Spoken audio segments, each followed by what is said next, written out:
Hey, welcome to the show. Every Sunday afternoon, we answer your home improvement questions.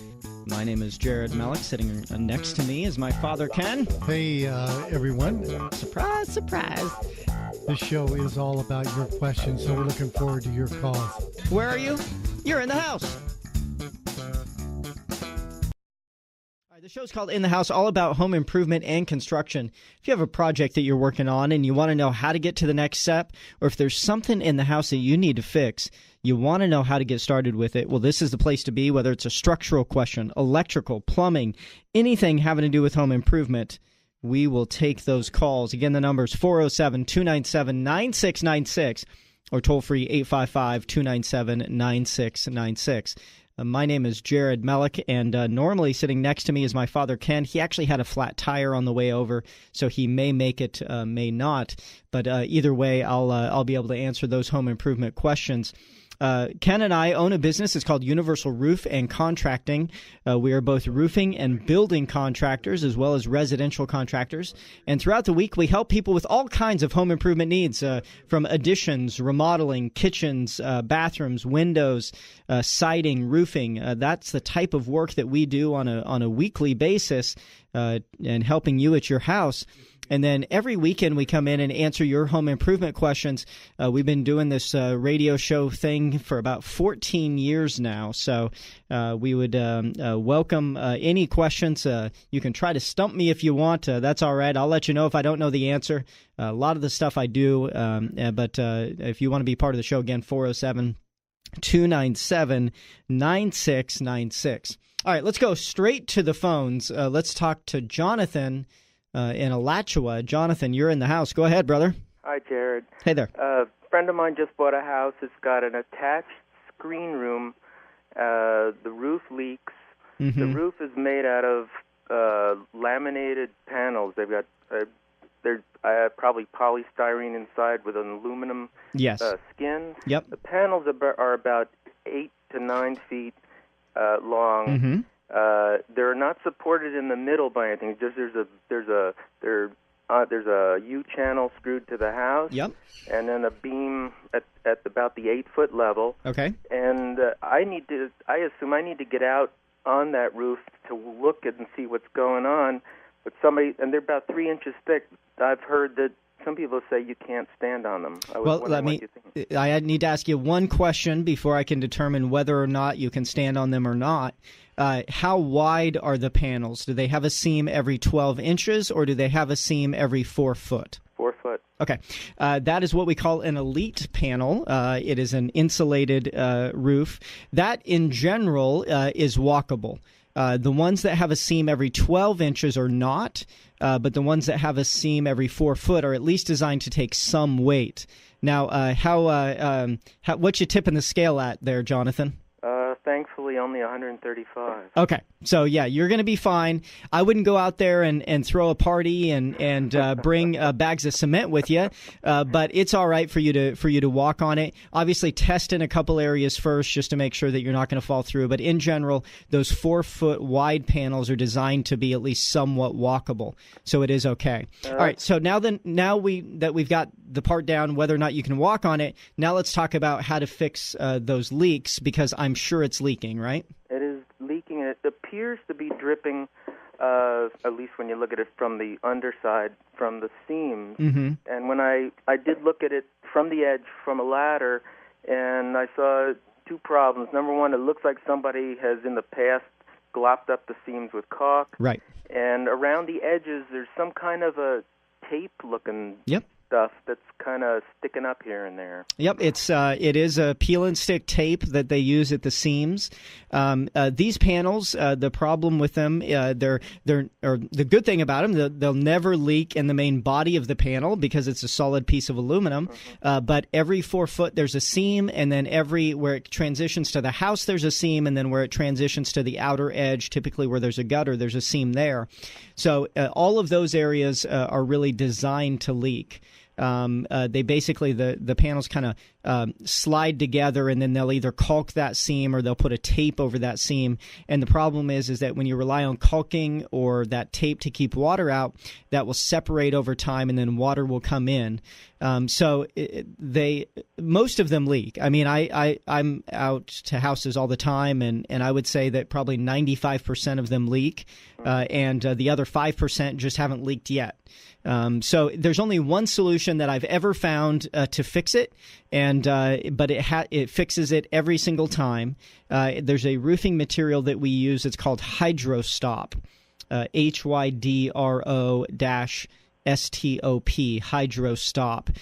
It's a fluid applied fabric reinforced roofing material that we use, and we pressure wash the whole thing, and then we use that material, adhere it directly to the aluminum, and what it does is it takes all of those seams away because it's fluid applied, and we make it on site to the exact dimensions that pan roof is.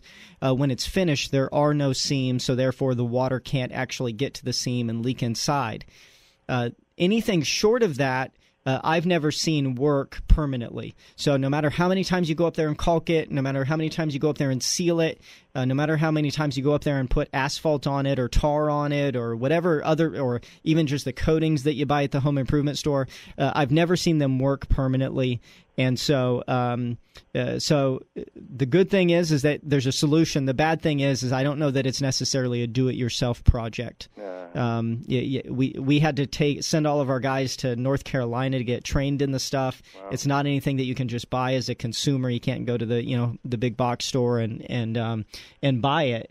It's not that expensive of a process, it's really, as roofing material goes, it's one of the least expensive type of jobs. But as a do-it-yourselfer, I just don't know that there's a whole lot you can do. Well, I appreciate your depth of knowledge. Yeah, no problem. Good luck with that. And if you do, if you go to the website, hydro-stop.com, or if you go to our website, which is universalroof.com, there's a link to HydroStop on there. And you can read some more information. And if you decide you want to, have us come take a look at it and give you an estimate, then we have no problem in doing that. Or if you even want to send me some pictures with a dimension, then I'll be able to give you an estimate on it as well. But it's not that expensive, but it will work. It'll never leak again. Don't work up. Do you come up to Alachua? We do. Yep. Wow. Yep. I'm impressed. Yep. Thank you, Jared. No problem. Thank you. Have a great day. Number to take his line, 407-297-9696. Toll free, 855-297-9696. All right, let's go to Kimberly in Port Orange. Kimberly, go ahead. Now my heart problem. Okay. I had a rodent problem in my attic. I live in an area subdivision has multiple retention ponds. Right. And I have a screened-in porch or pool, and I had rodents in my attic. I had a guy come out, and they had literally chewed a hole in my roof, and he said an entrance area where over the doorway the small roof meets the other part of the roof, and there's a piece of, I don't know, aluminum. Yeah, it's called a return, is what that is. The return. Mm-hmm. They had chewed, and they were able to get through them. Mm-hmm. He sealed we got rid of it. He trapped them all. He got rid of all the rodents. Lo and behold, 2 months later, they're back. Yeah. They chewed right through what he did, and they chewed. He put wire, and then he sprayed foam, and they chewed a new hole. I resorted. I was so desperate. I went and I put bait up there. Now I'm dealing with the smell, which is atrocious. Yeah. Oh, it's horrible. But I have traps. I have multiple traps. I have the glue traps. And they just know them. They won't even go around them. Sure. What more can I do? Yeah, this is the thing where I actually went through this a couple years ago as well. And I had rats in my attic, and I tried everything to try to figure out where they were coming in, and I know some stuff. I know some stuff. I'm just not like a regular guy. I know a lot about home improvement. I know a lot about this process, And so I went around my whole house and I put metal mesh everywhere that I could figure out, and they were still coming in. And so then I ended up calling a buddy of mine who does this, and he came over, and within a couple minutes he found a spot that I hadn't even thought of. It was actually by my garage door, and so he put a little piece of flashing by my garage door, and since then never had one problem. And so the thing is that the people who do this on a daily basis, who are really, really good at it, they see things that we would just normally wouldn't see. And then I've never had a problem since then. So if you want, if you hold on, or if you email me, I can send you his contact information, and he's phenomenal. So I would probably recommend him. If you've tried to do it yourself and it's just not working, then at that point I'd say it's good to hire a professional. Okay. Well, look, can I ask you what is, because I did have a professional here, and he wouldn't guarantee the work. When you put that's what my question is. What kind of product could I put over these holes that I'm finding? Sure. But I do know where most of the holes are. So, Kimberly, you had a professional come out to try to fix it, and the rodents ate through the material that they had installed? Yes, sir, They did. Yeah, I would say that you need to find a different professional is the first thing, because don't get me wrong, I've seen rodents eat through wood and all kinds of different materials, but somebody who's really good at it would know to use a material that they literally can't get through.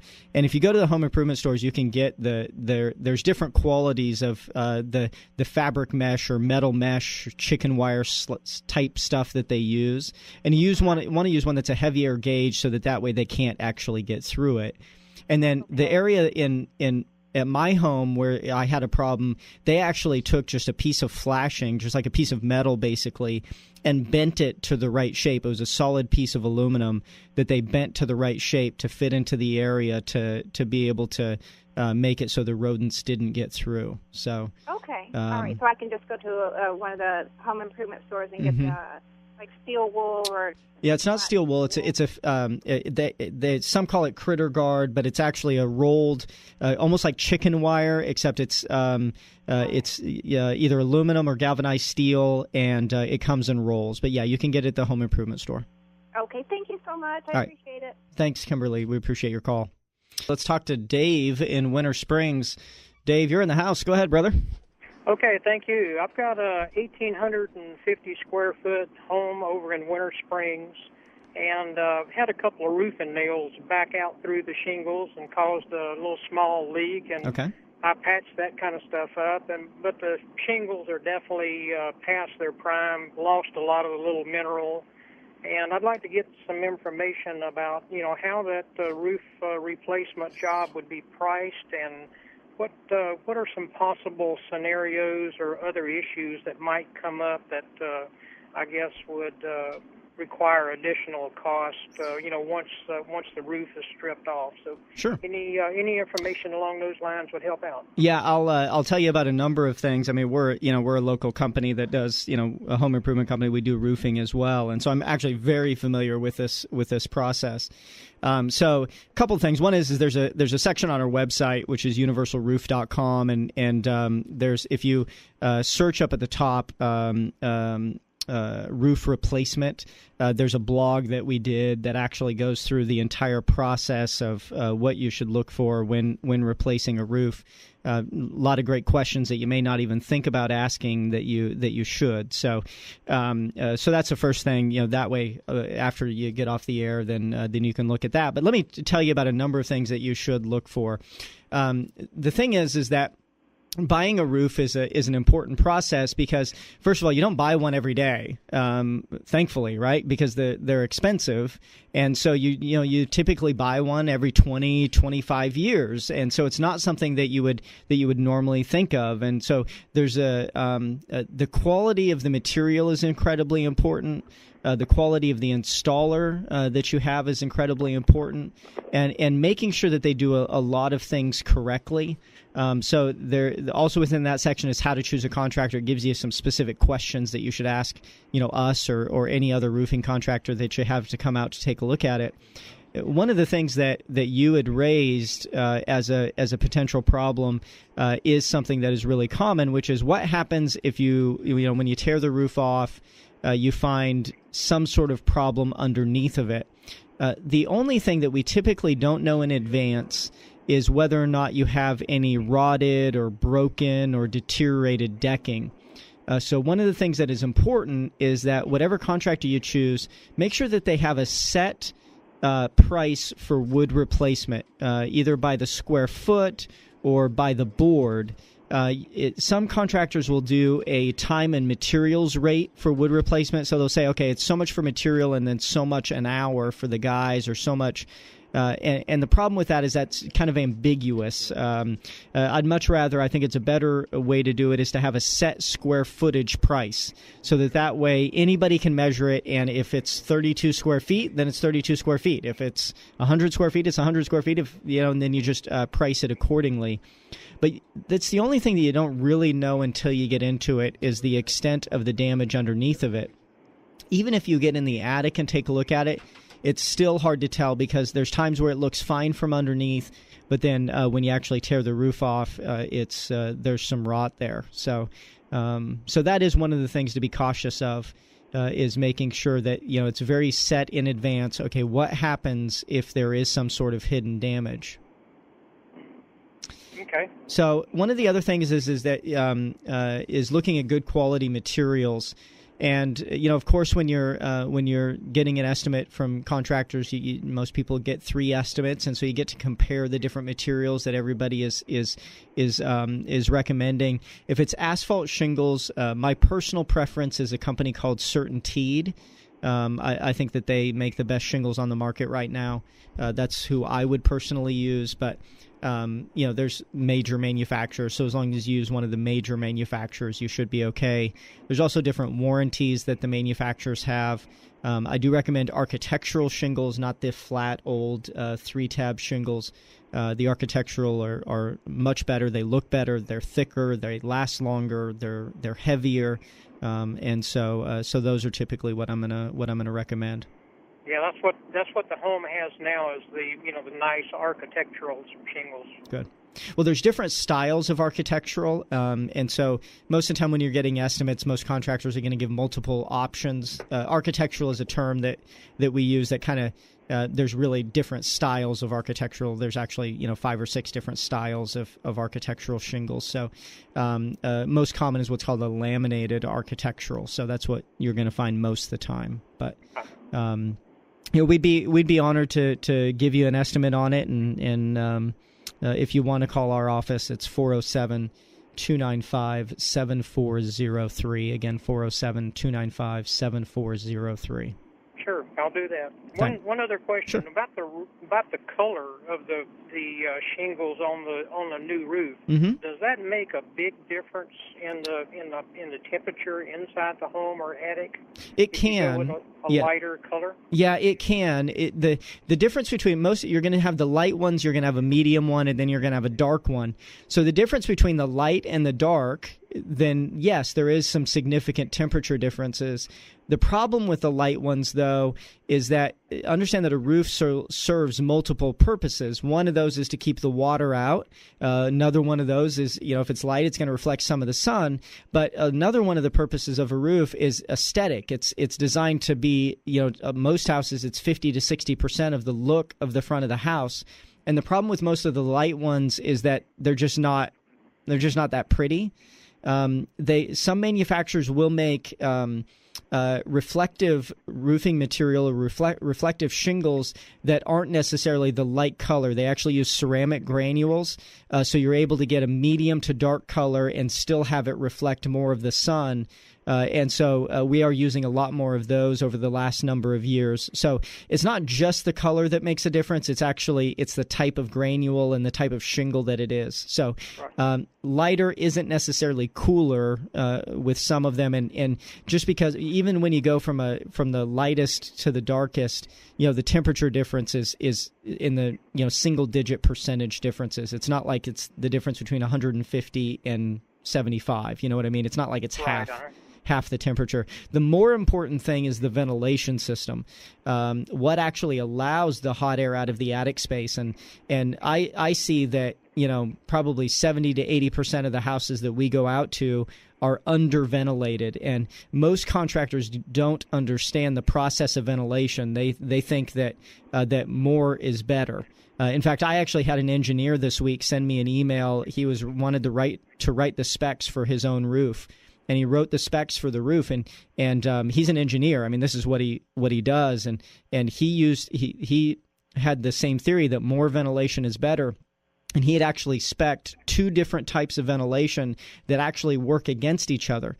And so he would have been better off dropping one of those ventilation systems instead of using both of them. And so I had to go over ventilation with him. And he's an engineer. And so most roofing contractors don't understand the ventilation process. And so it is a really key thing. And one of the other things that you may want to think about as you do it, if you're worried about the temperature, is you're going to get a much better temperature difference by doing some sort of radiant barrier or thermal barrier on the underside of the roof deck to reduce some of that heat that transfers down into the attic space. So you'd get a lot of times people use a medium color, but then use a thermal barrier so that way they get the best of both worlds. They get a material that actually looks good, and then they use a radiant material to stop the heat from getting in the attic. Now, does that go between the roof trusses on the underside of the decking?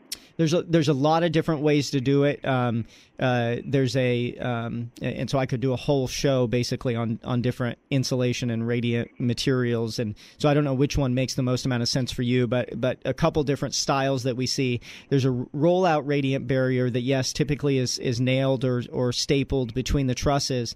There's thermal barriers like spray foam insulation that go on the underside of the roof deck. Not the full closed cell like what we see in new construction, but this is just a thin layer to stop the heat from transferring through. And then there's also liquid aluminum radiant materials that are sprayed on the underside of the roof deck that is sprayed on the bottom or top cord of the truss as well as the plywood. So there's all kinds of different ones, and I don't know which one I would recommend at your house before I see it, but right, I understand. But there's a lot of different options. Huh. So. Okay, well, thank you very much. That's very helpful. Thank you. I appreciate your call. And again, the name of our business, Universal Roofing Contracting. And again, we'd be honored to give you an estimate on that roof replacement. You can also visit our website, universalroof.com, and there's a lot more information on there as well. All right, let's go to John in Orlando. John, you're in the house. Go ahead, brother. Right. My question is on Hardie board. Uh-huh. I'm planning on using some, and I was told it's very brittle, and you have to pre-drill the holes before you put your fasteners through it. That's true, or what's the problem? No, I mean, a lot of people will, with Hardie board, the same way that, a lot of times when you blow your nose, you grab a Kleenex, right? Well, not all of the tissues that you buy are Kleenex, and not all of the cement board material that you buy is actually Hardie board. So I have found that the other manufacturers of cement board siding are not quite as durable as what Hardie board is. And then Hardie also has different grades of material as well. So I'm a big fan of Hardie board. I think it's a great option. Is it more brittle than wood is? I don't know. Possibly. It depends on what width of sections you get and which material you use. There's some that are thicker than others and some that are thinner.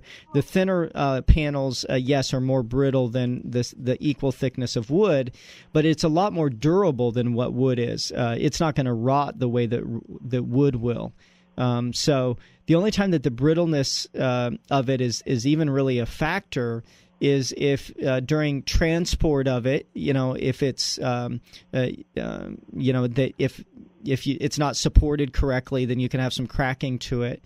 But once it's installed, the brittleness doesn't really matter. What you want is the durability of it and the fact that it won't rot. And so I find that it's much better than what wood is or what vinyl is. So.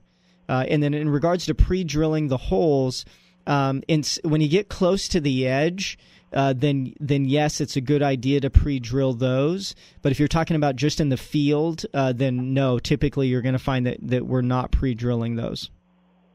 And really finding no problem in cracking or brittleness. All right, thank you.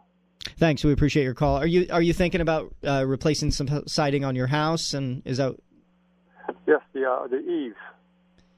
Just the soffits? Yes. Yeah. Stuff like that, yeah. Hardie does have a vented soffit, and then they have a non-vented soffit. I actually just replaced the soffit at my house with Hardie, but I had done a closed attic system for insulation, and so I replaced all of my soffit. It had the old aluminum that was bent in different places, and it was coming down in a lot of different areas, and so I tore all that out, and I did new Hardie soffit and new Hardie fascia, and it's phenomenal. I mean, I love it. So I would, obviously, it's something that I would recommend doing because I did it on my own house. So. All right. Again, thank you. No problem. Thanks a lot. We appreciate your call.